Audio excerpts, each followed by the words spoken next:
দিয়েছে।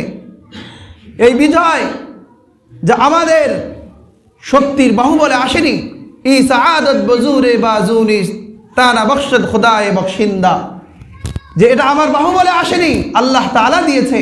সুতরাং আমরা যদি বিজয় দিবস পালন করি, তাহলে বিজয় দিবসের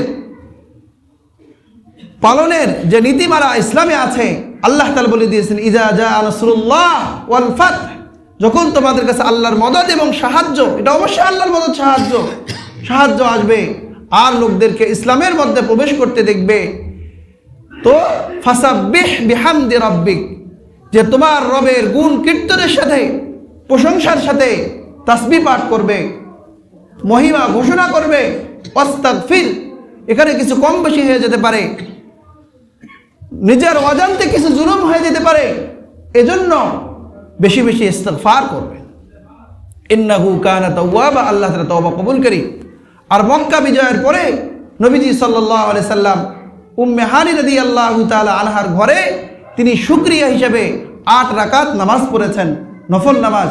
তো আমরা চাইলে যে এটা তো প্রত্যেক বছরও পড়তে পারে, প্রত্যেক দিনেও পড়তে পারে, শুকরিয়া প্রত্যেক দিনেই কি করতে পারে, আদায় করতে পারে। যদি আমরা কেউ পালন করি তাহলে এগুলি করতে পারি। এছাড়া এই নগ্ন পায়ে খালি পায়ে মিছিল করা, র্যালি করা এবং মূর্তির পাশে দাঁড়িয়ে শহীদ মিনারে গিয়ে ভূতের মতো দাঁড়িয়ে থাকা, এগুলো ইসলামের আদর্শ না। 1 মিনিট নীরবতা পালন করা, এগুলো বিজাতিরা আমাদেরকে শিখিয়েছে।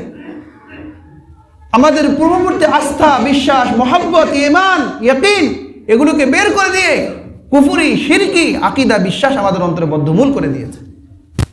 আমরা যতদিন পর্যন্ত এই বিদেশি প্রভুদেরকে প্রত্যাখ্যান করতে পারবো না, যতদিন পর্যন্ত তাদের প্রভুত্ব বাতিল করতে পারবো না, ততদিন পর্যন্ত আমরা খাঁটি ইমানদার হতে পারবো না। এজন্য আমরা ইমানদার, আমাদের প্রত্যেক কাজে দুনিয়াবি এবং উখরবি, বলে এটা তো দুনিয়াবি সম্পর্ক, এটা রাষ্ট্রের বিষয়, এখানে আবার ইসলামকে টেনে আনবে কেন? রাষ্ট্র কি ইসলামের বাহিরে? রাষ্ট্রের লোক, রাষ্ট্রের মানুষ, এরা কি ইসলাম থেকে বাহির হয়ে গেছে? তাহলে এটা আল্লাহর জমিন, এটা আল্লাহর দেয়া দান। আল্লাহর জমিনে বাস করতে হলে যে আল্লাহর নীতিমালা অনুযায়ী আল্লাহ তাআলার নির্দেশিত পথেই আমাদেরকে চলতে হবে, এটার মধ্যেই কল্যাণ খায়ের। এছাড়া আমরা যে পথেই ধরব, ওই পথেই আমাদের জন্য ধ্বংস টেনে নিয়ে আসবে। আল্লাহ তাআলা আমাদের সকলকে বুঝার তৌফিক দান করুক। ওয়া আখির দাওয়ানা আনিল হামদুলিল্লাহ।